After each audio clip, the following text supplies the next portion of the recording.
So the book starts in 2013 when hope was at its highest, really. Sam Rainsy, the opposition leader, had unexpectedly returned to Cambodia, and it set off a chain reaction of protests and real swathe of support for him. And there was real hope at that moment that Cambodia would effectively be liberated from what many people thought was a kind of authoritarian regime. Now, that hope has gradually ebbed away over the years as Hun Sen and his ruling party, the Cambodian People's Party, have managed to regain control and really, vanquish all opponents in the political sphere there. Yeah. So how does Hun Sen approach what is essentially a charade of an election campaign? Yeah, he certainly doesn't see it as that. He sees, the election as meaningful and a meaningful endorsement of his rule. Back in 2018, when they won every seat in the parliament, I spoke to senior people in his party, and they were pleasantly surprised by winning every seat, and they didn't see it as being strange in any way. And they actually thought that this was a ringing endorsement of what they've managed to achieve in government and the popularity throughout the country. But that maybe doesn't tell the whole story. No, well, that's so true. But let's talk about that popularity for a moment. Is he popular? Is he seen as delivering to the people of Cambodia?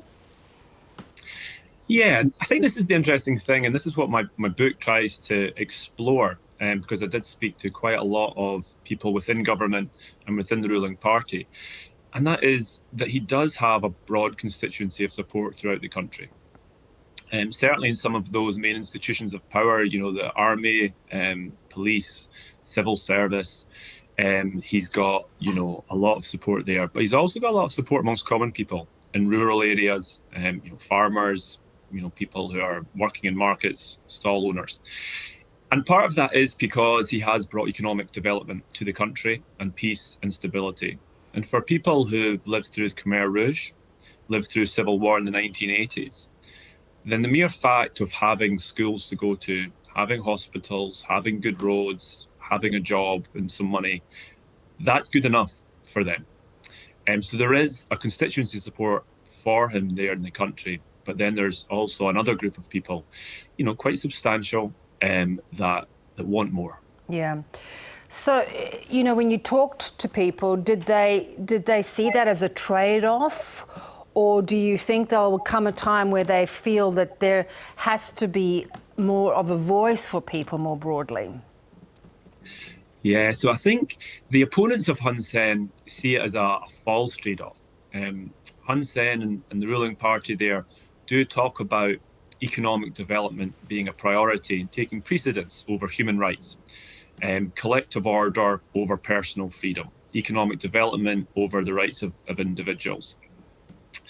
But a lot of people say, no, it's not one or the other, that actually you can have economic development alongside personal freedoms, human rights, people not being thrown off their land, people not being evicted from their homes, people not being jailed for criticising the government. Those two are not mutually exclusive. And, you talk about him sort of modelling himself on Singapore and China. Well, those are very different examples. I mean, I guess Singapore is a benevolent dictatorship of sorts, and China is becoming increasingly, like Cambodia, that cracking down on dissent, shutting people down who have a different point of view. Yeah, and I think Cambodia is a really interesting example of what's happening in the world more broadly. From the 1990s, when the UN came into Cambodia, America and the West, if we call it that more generally, really invested in Cambodia and wanted to create Cambodia as a liberal democracy in Southeast Asia, which doesn't have liberal democracies throughout it. And that was the path, that was the dream, the promise that Cambodian people believed was their future. Now that was taken away from them when the opposition party were disbanded and the ruling party won every seat in the election a few years ago. And ever since then, the ruling party has turned.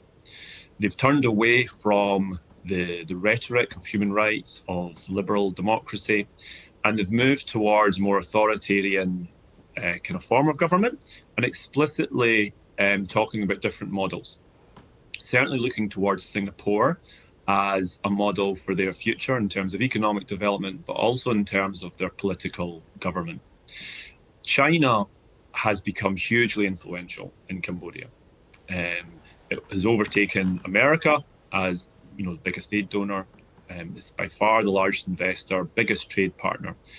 So for the last 6 or 7 years, China has had huge political influence as well. So really, you've got China politically influencing the government, and Singapore acting as a role model, replacing the West in that sphere. Yeah. Yet your book offers hope. People want to see it as a possibility that change will come, that things will shift. How do you think that happens? The people themselves haven't given up hope, and there's still a level of defiance. So when I was there last year, there were local elections, and the ruling party won those, handsomely. They won 1,648 councils, and the opposition won 4. But what I find interesting, I went to those 4 places and interviewed the leaders of the opposition party that won those 4 councils. And the fact that they managed to win despite the overwhelming resources of the government, the pressure that can be applied, the incentives that can be given to local people, the local people still chose these 4 opposition candidates as their champions. And that was because they were there to serve the people. And those 4 people told me that they would not concede. They would keep going, and they will always serve their people and do what they've said to do. And they're not, isolated. There are people who are out there. A Cambodian told me last year that although people may enjoy the peace and quiet, that does not mean that they are happy. And I think that is the undercurrent of the situation for many people in Cambodia at the moment. Yeah. Gordon, really good to talk to you in an interesting perspective. Your book is A Tiger Rules the Mountain, Cambodia's Pursuit of Democracy. Thanks so much for your time. Thanks, Beverly.